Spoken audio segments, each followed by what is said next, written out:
Hello everyone, this is Erik, the Asian movie enthusiast, and this is my review of The Hidden Blade, a Japanese drama from 2004. Now this is one of 3 films in director Yoji Yamada's samurai trilogy, which also includes Twilight Samurai from 2002 and Love and Honor from 2006.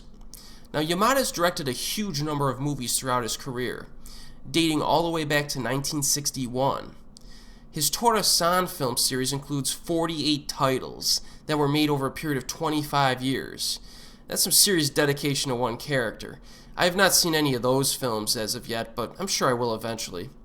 In any case, I think that Yamada's Samurai trilogy represents his very best films from what I've seen thus far. It's more of a thematic trilogy though, which means that the films are not linked by storylines and can be viewed in any order. The Hidden Blade, though, is my personal favorite of this trilogy. So this film is set during the 1860s, which is probably the most interesting period for the samurai, for me personally, because it's very near the end of the Tokugawa shogunate, which officially abdicated authority to the emperor in 1867, I believe.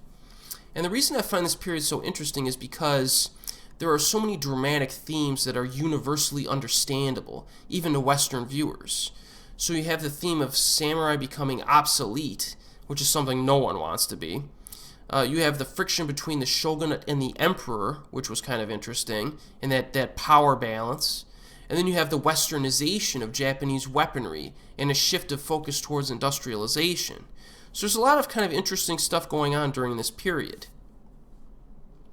Now, the main protagonist in The Hidden Blade is a samurai who is faced with a series of honorable challenges as Japan begins to westernize their weaponry. And the film focuses on 2 dramatic plot lines. First, the protagonist's relationship with his female housekeeper, and 2, his obligation to deal with a former friend turned rebel.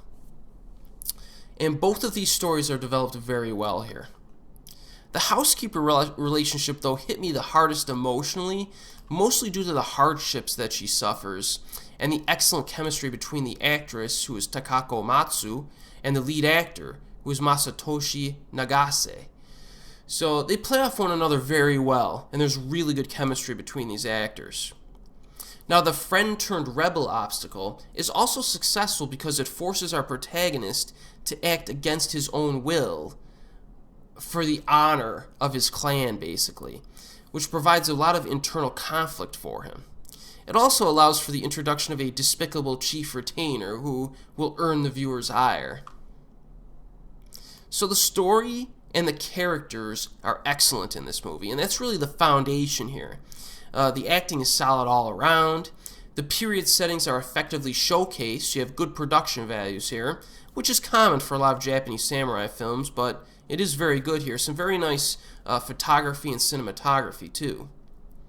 There's also some laid-back humor that you might not expect that's peppered throughout. Some really funny scenes are in here, kind of everyday humor type stuff, which gives some of the protagonists some color and makes them relatable. But one thing the viewer needs to understand is that there is very little action in this film. Okay, this is a drama first and foremost. But with that said, there are a few physical conflicts that are dramatically impactful. Actually, I don't want to give away any spoilers, but there are a few scenes that are very grounded in their fighting. But after the fight's done, there's one scene right near the end where you're like, that was pretty cool. So there is a little bit of advantage there. There's a little bit of something to see in terms of the sword fighting. But it's very grounded and realistic, so it's not very flashy. The ending always brings a tear to my eye, too. So this has a very good ending. It's a very emotionally impactful film, but it's not melodramatic or like, manipulative is a term that people like to use. It's not that way because it's so well made that it just really works. You know what I mean? It's such a good film. The Hidden Blade is a legitimately great film, I think, that easily goes toe-to-toe with any of the classic Japanese samurai films from the 50s and 60s. It's that good. And it's also widely available on DVD, so be sure to seek it out. This film is great. And as always, we'll see you next time.